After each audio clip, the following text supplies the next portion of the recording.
Lila and Teefs and Fleur and me. Rocket. Rocket. It really is good to have friends. হেই বাংলা ভাষী সমস্ত Marvel fan, James গানের guardians ট্রিলজির শেষ cinema guardians of the Galaxy volume 3 আমাদের বেশ emotional ending দিয়েছে বটে। অন্যদিকে Disney non violence নীতিকেও হালকা করে আঁচড় কেটে নিজের মতো করে কোনো গার্ডিয়ান্সকে না মেরেই টিমটাকে ভেঙে দিয়েছে।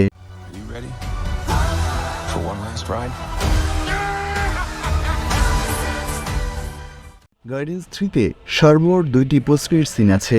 যদিও আমরা ভেবেছিলাম ভলিউম 2 এর মতো ক্রেডিট চলতে চলতে 2 এর বেশি দৃশ্য দেখাবে, কিন্তু না, অন্য সব এমসিইউ মুভির মতোই 2টো পোস্ট ক্রেডিট সিন ছিল এই মুভিতে। এই ভিডিওতে যেহেতু 2টো পোস্ট ক্রেডিট ও এন্ডিং একই সাথে আলোচনা করব, একটু ধৈর্য ধরে পুরো ভিডিওটা দেখার আহ্বান জানাচ্ছি। গার্ডিয়ান্স অফ দ্য গ্যালাক্সি মুভিটি শেষ হয় হাই এভলিউশনারির এক্সপেরিমেন্টাল টর্চার থেকে শত শত শিশু ও প্রাণীদের বাঁচানোর মধ্য দিয়ে। যদিও হাই এভলিউশনারিকে শেষ করার সুযোগ পেয়েও তাকে রকেট নিজ হাতে মারেনি, তার শিপের সাথে সে ধ্বংস হয়ে যাবার কথা। কিন্তু এমসিইউর অতীত বলে আপনি কারো মৃতদেহ না দেখলে সে যে মারা গেছে তা শিওর বলা যাবে না। I'm not trying to conquer the universe. I'm perfecting it.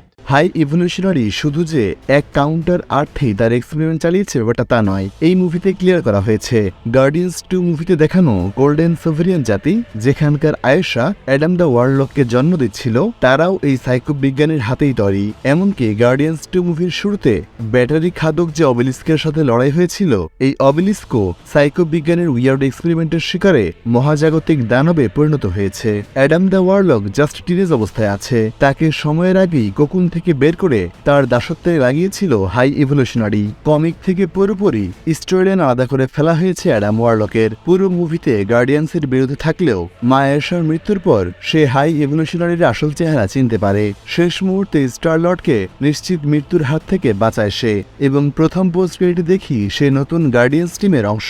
মুভির শুরু থেকেই মেন্টিস পিটার কুইলকে বলে আসছিল সে যেন দুনিয়ায় তার নানা জেসন কুইলের সাথে সাক্ষাৎ করে। 1988 সালে যেদিন পিটার কুইলের মা মারা যায়, সেদিনই পিটার কিডন্যাপ হয়। সুতরাং ওই বৃদ্ধ মানুষটি একই দিনে মেয়ে ও নাতিকে হারিয়েছে। পিটারের উচিত দুনিয়াতে গিয়ে তার সাথে সাক্ষাৎ করা। মেন্টিসের এই কথাগুলোর অর্থ আমরা বুঝতে পারি মুভির শেষে। মেন্টিস নিজেও গার্ডিয়ান্সকে ছেড়ে নিজে দুনিয়া একা একা এক্সপ্লোর করতে চায়। I am Mantis. জন্মের পর থেকে সে ইগোর দাসী ছিল। এরপর গার্ডিয়ান্স টিমে মেন্টিসের যে পাওয়ার আমরা এই মুভিতে দেখেছি, সে কোনোভাবেই প্রফেসর এক্সের চেয়ে কোনো অংশে কম নয়। তার একা অভিযান সফল হতো না যদি তার ভাইয়ের একটা পরিবারের সাথে মিল না হয়। মুভির শেষে তাই হয়। পিটার কুইল গার্ডিয়ান্সের দায়িত্ব ক্যাপ্টেন রকেটকে দিয়ে পৃথিবীতে নিজ নানা জেসন কুইলের কাছে ফিরে যায়। প্রথম গার্ডিয়ান্স মুভিতে তার পুরো নাম কেন পিটার জেসন কুইল ছিল তা আমরা এতদিনে বুঝতে পারি। অন্যদিকে থ্যানোস যেভাবে তার মেয়েদের পারফেক্ট করতে একের পর এক এক্সপেরিমেন্ট চালাতো, তা থেকে নেবুলা ভালো করেই জানে হাই ইভলিউশনারি টর্চারে তৈরি এতগুলো শিশু বাচ্চাকে কি করে নর্মাল লাইফে ফিরিয়ে আনা যাবে। পুরো গার্ডিয়ান্স টিমে একমাত্র ড্র্যাক্সি ফ্যামিলি ম্যান ছিল। তার ফাদারলি ইনস্টিংক্ট মুভির ক্লাইম্যাক্সে বেশ কাজে এসেছে। এই বাচ্চাগুলোকে নেবুলার সাথে লালনের কাজে রয়ে যায় সে। There's 100 Ravager factions. You just lost the business of 99 of them by serving one. Please, sir. Please. Get away from me. দ্বিতীয় গার্ডিয়ান্স মুভিতে আমরা দেখেছিলাম ইয়ান্ডু আগে সিলভার স্টোনের রেভেজার টিমের সাথে ছিল। তাদের সাথেই যোগ দিয়েছে 2014 সাল থেকে আসা গ্যামোরা।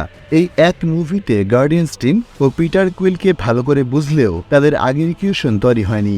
গ্যামোরা ফিরে যায় রেভেজার টিমে। But then she came back. Came back a total dick. Oh, please.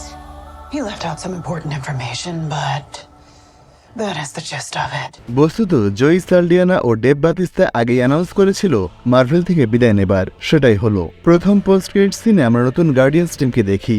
Captain Rocket, Kraglin, Cosmo, Adam the Warlock, Blurp Alpha Groot এবং হাই এভলিউশনারির হাত থেকে বাঁচানো নতুন একটা বাচ্চা মেয়ে ফাই লাভেল, এবং এই মেয়েটির একটা চোখ গ্লো করছিল এবং তার হাত থেকে ব্লাস্ট হচ্ছিল। এই মেয়েটি হাই এভলিউশনারি এক্সপেরিমেন্টের ফলে এই পাওয়ার পেয়েছে, কিন্তু তার উপর কি দিয়ে এক্সপেরিমেন্ট করা হয়েছিল? ইনফিনিটি স্টোন নাকি ক্রি এলিমেন্ট? কারণ মনিকা র্যাম্বো ও ক্যারল ডেনভারের মতোই চোখ গ্লো করে হাত থেকে পাওয়ার ব্লাস্ট ছাড়ছে সে। আপকামিং দ্য মার্ভেলস মুভিতে এই ফাই লাভেলের আসার রিউমার রয়েছে। যদি এটা সত্যি হয় তবে সম্ভবত মার্ভেল কমিক্সের কোয়াজার চরিত্রটির জেন্ডার সোয়াপ রূপে আসবে সে। কোয়াজার কে তা নিয়ে আমি বিস্তারিত আলোচনা করেছি ফ্যান্টাস্টিক 4 ও ক্যাংয়ের এক ভিডিওতে। আই বাটন এবং ডেসক্রিপশনে লিঙ্ক আছে, দেখে নিতে অনুরোধ করছি।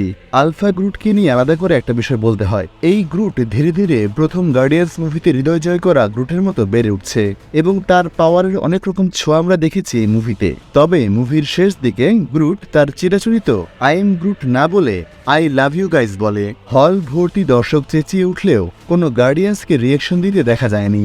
এ থেকে কিছু মার্ভেল ফ্যান থিওরি করেছেন গ্রুট তার মতোই আই এম গ্রুট বলেছে সবার সাথে, কিন্তু জেমস গান তার শেষ পরিচালিত মুভিতে একবারের জন্য গ্রুটের কথার পিছনের অর্থটা আমাদের বুঝিয়েছেন ফোর্থ ওয়াল ব্রেক করিয়ে। অর্থাৎ এতদিন স্ক্রিনের সবাই গ্রুটের কথার অর্থ বুঝলেও আমরা বুঝিনি। মুভির শেষে একটা বাক্য অডিয়েন্সকে বোঝানো হলো।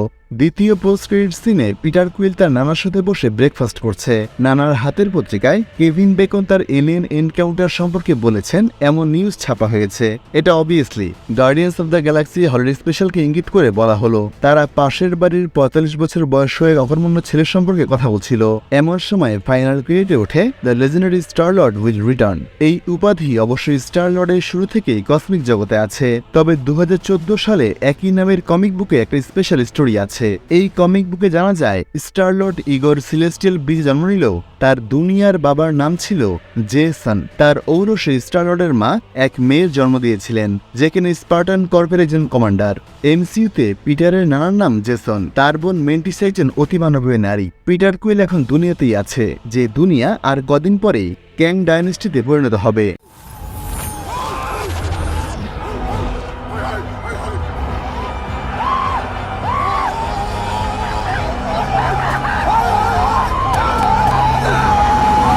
দুনিয়াতে এখন ইয়াং অ্যাভেঞ্জার্স ছাড়া আর তেমন কোনো বড় সুপার হিরো নেই। সুতরাং বিপদের সময় মহাকাশে এসে লেজেন্ডারি স্টার লর্ড দুনিয়ায় কি করে কাজে আসে তা নিয়ে সম্ভবত ফিরে আসবে সে। Hey, you know what? There's another name you might know me by. Star-Lord. Who? Star-Lord, man. Legendary outlaw. Guys. Move!